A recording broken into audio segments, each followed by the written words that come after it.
Во петочното издание на регионалните вести ќе гледате. Велики петок, најтажниот ден во христијанството, денот на распнувањето на Христос.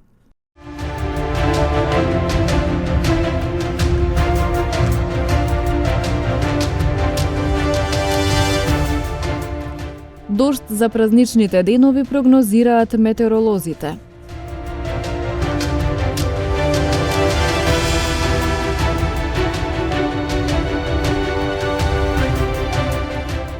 Четириесетгодишник од Гостивар измамен за сума од 1780 евра. Платил пелети за грејење, но не ги добил.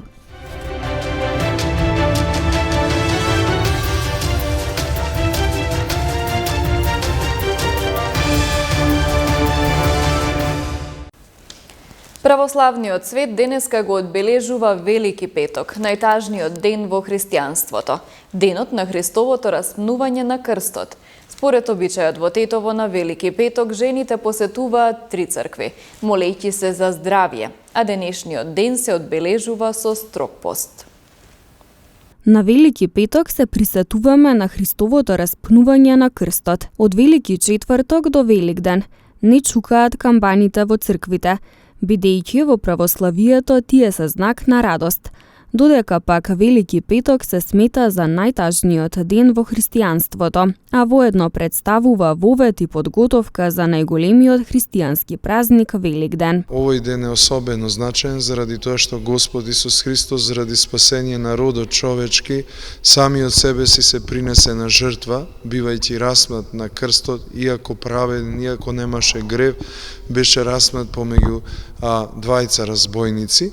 Овој ден, значи, на Велики петок не се богослужи света литургија, туку само часови, потоа вечерна богослужба. На крајот од вечерната се изнесува плаштеницата на која е насликано мртвото тело Христово, упокоеното тело Христово заедно со апостолите и Пресвета Богородица околу него, и таа служба се служи во утринскиот дел од денот, а во вечерниот дел од денот се служи утрената од Велика сабота, на која се пеат статиите, или тоа е служба на погребението Господово.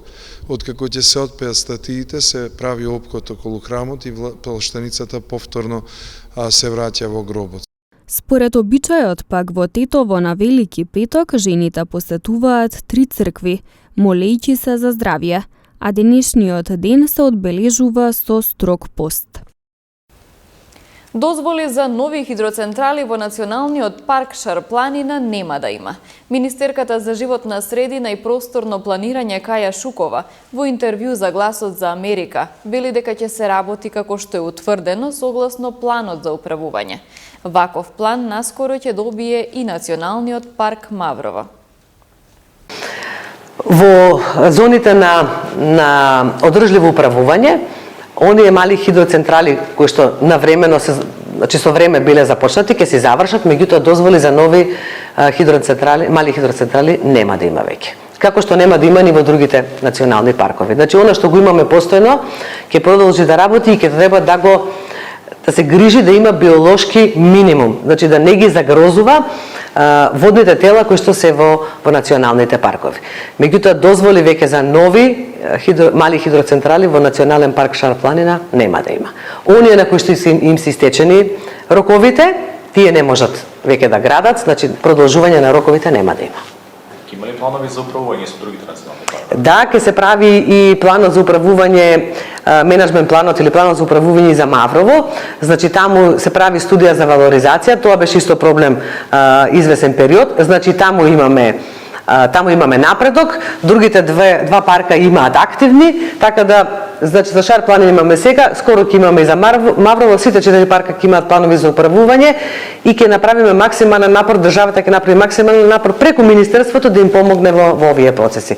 Особено да речеме, тоа се нови процеси, да речеме воспоставување на екосистемски услуги, каде што националните паркови преку тие екосистемски услуги ќе може да прибираат средства за да ги управуваат парковите, да ги одржуваат, а се помалку да биде сечата. Значи сечата да остане само во оној дел каде што мора да се прави сечата, за да можете да го одржите тој екосистем.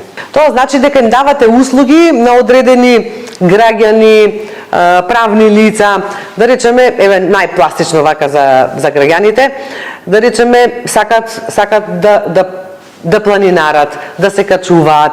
Значи правите со нив договор врз основа на кој тие ќе плаќаат одреден надоместок заради тоа што ги користат убавините на паркот, бенефитите кои што им ги дава паркот. Или да речеме сакате да собирате боровинки, еве да речеме диво овоше. Значи има има повеќе од нив, значи во зависност од тоа каде се наоѓа паркот, каква услуга може да понуди, ама да биде еко услуга. Треба да знаеме. Строгата заштита во парковите е обично мала. Тоа се мери во неколку проценти. Одржливото користење на паркот е поголем дел од она што може да се поголем дел од процентот де факто. Значи не значи дека и тие региони нема да, односно тие подршја дека нема да се развиваат. Значи да граѓаните не треба да се грижат дека кога имате национален парк вие не можете да продолжите таму да живеете и да се развивате. Меѓутоа, дајте да го направиме тоа да биде еколошко и да не ја загрозува животната средина, вклучително и заштитеното подрачје. Во интервју за Гласот на Америка, министерот за финансии Фатмир Бесими е убеден дека изградбата на автопатиштата неколкукратно ќе ја подобри економската позиција. Ќе треба да чекаме 5 години за да ја видиме ефикасната реализација. Јас разбирам јавноста во смисла на тоа дека има лоши искуства во минатото, но секако дека ова е една одлична шанса, можеби единствена за кратко време да се направи квалитетен автопат во оваа важна делница, значи со коридорот 10 и коридорот 8 нашата земја, значи Македонија станува во крстосница на трговските патишта, клучните паневропски коридори и тоа геостратешки е важно и за целиот регион, не само за нашата економија. Од тој аспект апсолутно сум убеден дека овој проект неколкукратно ќе ја подобри економската позиција и економскиот раст. 2% од номиналниот брутен домашен производ на годишно ниво е износот на овој проект, што значи дека во наредните 5 години во целина околу 10% од бруто домашниот производ, значи е вредноста на овој проект, така да од тој аспект сметам дека проектот е исклучително важно. Важно е оваа дебата да се расчистат дилемите, но тоа што е јасно, законите се пред нас и треба да се реализира овој исклучително важен проект за нашата економија и државата воопшто и граѓаните, затоа што тоа не само економски, туку ќе го подобри квалитетот на живење. Значи коридорот 8 и 10 автопат, транспортната инфраструктура, автопат и железничката пруга на западниот дел од коридорот 8 и коридорот источниот дел и западниот дел на железницата, покрај тоа исто така модернизација на железница коридор 10, инфраструктурните проекти во областа на енергетската безбедност, независност и други инвестициски аспекти, тоа де факто е дел од нашиот план за забрзан економски раст, каде што преку зголемување на инвестиции по буџетот веќе имаме историски највисоко ниво на капитални расходи, 5,3% од бруто домашниот производ, за разлика од просекот во минатото од 2 до 2,5%. Сега имаме дуплирано тамо, исто така поддршка на програми за поддршка на инвестиции во приватниот сектор. Очекуваме дека инвестициите во наредните 5 години, значи во вкупната економија, од тоа што сега се на 37-32% да стигнат на 38-39% од бруто домашниот производ. На тој начин ќе се генерираат дополнителни работни места, но и економски раст што ќе се дуплира во однос на тоа во минатото. Ако во минатото било 2,5, сега очекуваме 5% просечен годишен раст во наредните 5 години и тоа да биде едно повисоко ниво на динамика на раст на економијата на среден и долг рок. 27-годишник од гостиварско село добил закана со пиштол. Старица нападната од нејзиниот син. Гостиварец измамен за сума од над 1000 евра. Следува полицискиот билтен. Ноќва во 3 часот и 40 минути во полициската станица Гостивар, 27 годишник од Гостиварска Симница, пријавил дека половина час претходно, додека се движел со своето патничко возило Голф 4 со гостиварски регистарски ознаки на улица Белиджица, едно лице му се заканило со пиштол. Се преземаат сите мерки и активности за расчистување и документирање на случајот. Вчера во 13 часот во полициската станица Гостивар, 86 годишна жителка од Гостиварско село пријавила дека претходниот ден во нејзината куќа по кратка вербална расправија била физички нападната од нејзиниот 56 годишен син.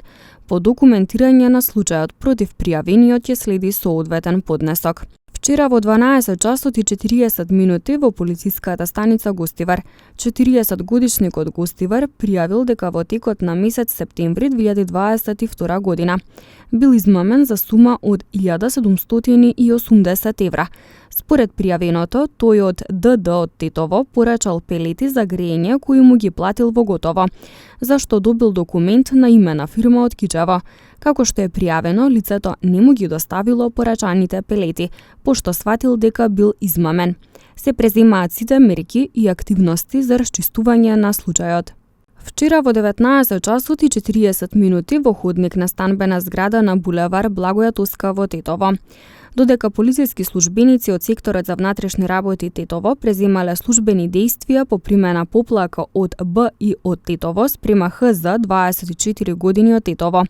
Б и сакала физички да го нападне ХЗ, но била спречена од полициските службеници. По документирање на случајот ќе следи соодветен поднесок. Метеоролозите за утре најавуваат променливо облачно време со повремени сончеви периоди, додека за празничните денови прогнозираат појава на повремени поројни врнежи, проследени со грмежи. До крајот на денот во Полошкиот регион ќе се задржи малку до умерено облачно време и доста ветровито, ќе продолжи да дува засилен јужен ветер. Ветровито ќе биде до крајот на денот, максималната температура во Тетово денес околу 18 степени. Утре времето во целава земја ќе биде стабилно, така и по Тетовско, со тоа што ќе биде променливо облачно со сончеви периоди, ќе дува слаб до умерен ветер од јужен правец, минималната температура ќе биде нешто пониска во однос на денешната, околу 4 степени, а максималната утре слична околу 18 степени. Повторно од недела, значи во недела и во понеделник, не очекува променливо време со поголема облачност преку денот и ќе има и повремени врнежи од дожд, а повремено врнежите ќе бидат и поројни, можно е да бидат проследени со ретки грмежи. Во однос на температура, да таа во недела и понеделник ќе биде за неколку степени пониска. Се реконструира црквата Свети Спас во Долно Палчиште. За да се завршат целосно планираните градежни активности, потребни се финансиски средства. Од црковното настојателство со апел за донации. Црквата Свети Спас во Долно Палчиште добива нов лик. Во тек се работни активности за реконструирање на црковниот објект. Ова место на патрониот празник, но и на првата недела од Петровденските пости, станува собиралиште на сите верници кои потекнуваат од ова место. Црквата од надвор се обновува, зашто беше на распаѓање скоро, преку 100 години е стара, така да е градена 1918 година е почната, 1922 е осветена од населението православно што било овде во село Долно Палчиште. Све што се градело околу, изградено е заградено со бетонски зид и ограда. И Конаков е граден преку зима, го градевме со донација све колку можеше, тогаш беше друго мало времето. И луѓето беа мало, тие што беа постари, што поќе ја разбираа работата овде кај селото. Али последно време, пак со донација сега што ја реновираме црквата, колку можеме се трудиме да помогнемо физички што можемо, финансиски колку можемо. Фирми кои што има повеќе можности и тие имаат донација дадено. Свети Спас ни е храмот и тогаш црквата слави, гости и тоа све. а и прва недела Петров пост, тогај имамо собир уопште на сите палчиштани, и кој сака да дојде, доброволно, тога има и музика, има и све. Затоа викам да се направи, за да се собираме, за да се запознаеме со сите, и тие што ги знаеме, и тие што не знаат, и тие што не знаат ќе дојдат да не запознаат. Поради недостиг на материјални средства, црквата да го добие стариот сјај. Од црковното настојателство ги повикуваат сите добронамерни граѓани, кои се во можност да помогнат со градежен материјал или финансиски средства. Уште ни треба донација. Никој не сака нешто од тоа да искористи од ние што сме да земемо нешто, него гледаме да остане спомен црквата и за понатамо да се знае дека постоело христијански народ овдека во село наше големо. Кој може, викам, појаките фирми што може да ни дада, ако може понатамо, што може. Позади снимено е дека уште не е довршено позади. Ми да сакаме до Спасовден да можеме до Свети Спас да го очистиме ова, да го средиме малку, да биде за прославата да биде убаво. Црковното настојателство Свети Спас од Долно Палчиште има отворено и трансакциона сметка за донации.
Ви благодарам на вниманието со кое не следевте. Ги завршуваме вестите. Пријатно!